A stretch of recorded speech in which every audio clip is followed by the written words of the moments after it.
Representantes de distintas asociacións e colectivos vinculados aos distintos camiños de peregrinación a Santiago tomarán parte a partir de hoxe durante toda a fin de semana no simposio organizado pola Mancomunidade de Municipios Arousa Norte. O obxectivo non é outro que tratar de analizar as posibilidades da traslatio, que recrea a ruta primitiva cos restos do apóstolo dende Xaifa a Compostela, cos recursos turísticos desta zona. Crear un encontro fronterizo entre axentes intersectoriales conocedores e prescriptores do entorno xacobeo.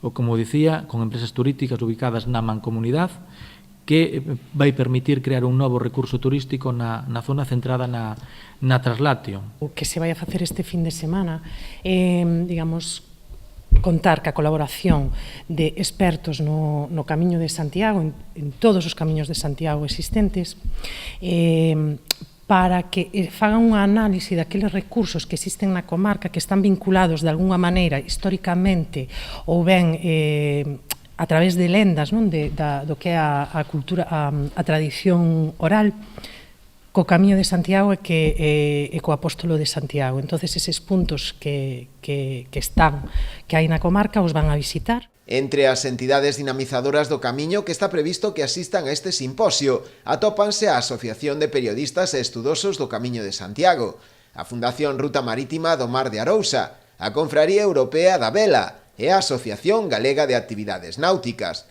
así como tamén a Asociación de Cabaleiros do Camiño de Santiago. Tamén se xestionou a presencia da Academia de Gastronomía do Camiño Portugués, que estará presente con representantes que viaxan dende Lisboa e Porto.